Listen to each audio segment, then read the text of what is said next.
Now just take a look at what a daunting prospect curtailing the use of Chinese mobile phones in India is actually going to be. And remember, many non-Chinese brand mobile phones are actually built in China. For example, iPhones like the ones I use could be built in China. They're built in here in India as well, but most of them are built in China. But we're talking about an advisory against Chinese brands like Xiaomi and Oppo and OnePlus and Realme and the rest of them, Vivo, etc.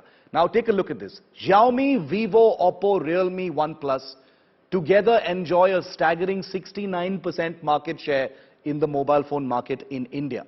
The total Indian market share of Chinese mobile phone brands is 75%. Let that sink in. 75%. That's domination. The market share of Chinese brand mobile phones in the sub 10,000 rupee segment is 84%. It's a virtual monopoly. The market share in the 10 to 20,000 rupee segment in mobile phones among Chinese brands in India is 80%. So they have a huge dominant market share in this country at this point of time. Let's bring a perspective in from Pawan Duggal. He's one of India's finest and foremost minds as far as cyber law and cyber security is concerned. Mr. Duggal, pleasure. Thank you very much for your time on this issue. What are you making of this, Mr. Duggal? The defense intelligence agencies issuing an advisory, not quite a ban, but an advisory against the use of Chinese brand mobile phones. Well, the scenario is that India is currently going through a unique kind of growth period. India is growing at a remarkable pace, but China is clearly not happy with it. So they've decided to go ahead and breach the Indian data economy by flooding the Indian economy with a large number of these low-priced Chinese phones. Now these Chinese phones, imagine, come with world-class features, give you the best, and yet they cost the bare minimum. That's the reason for combination in terms of figures that you have rightly identified. But that being the case, most of the Indians have forgotten the fact that once they take a Chinese phone, their entire data goes back to China. Now you would say, I'm an ordinary Indian, so how does it matter if my data goes across?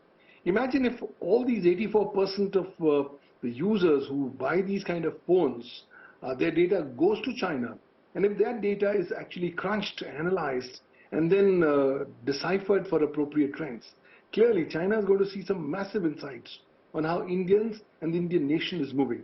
That being so, this information can be and is potentially being used to prejudicially impact the sovereignty, security and integrity of India.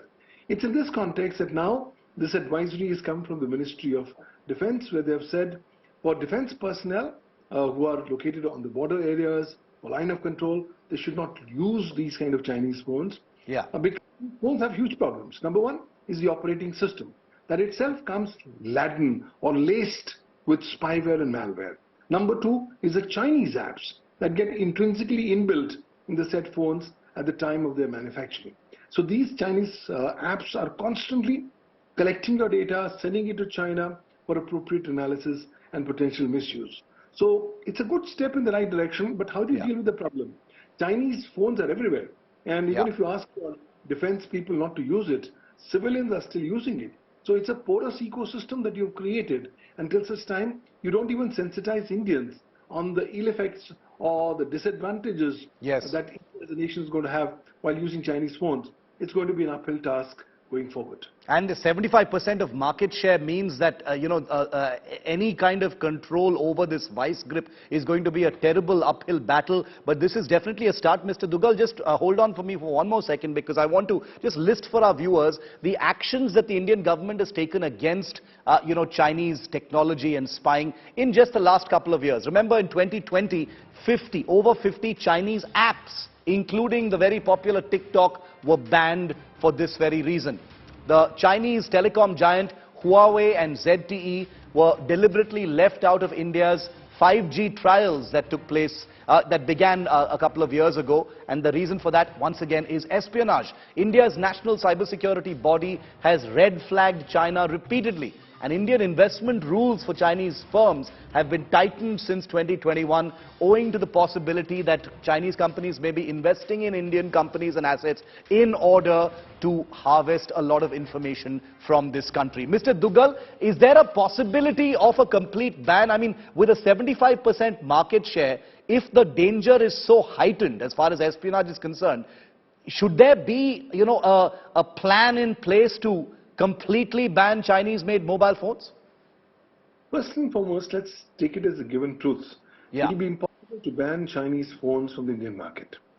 Now, that can only happen if you have appropriate, good alternatives which are available at reasonable prices. Yeah. But if you're just going to come up with a paper ban, that may not necessarily work, because people would still want to buy head Chinese phones for the features, and they're not necessarily concerned either about the data or privacy. So True. the focus will be more on sensitizing people, enhancing their capacity buildings, and helping them understand how a use of a Chinese phone is something that an Indian has to distinctly avoid in case if he wants to build the Indian nation.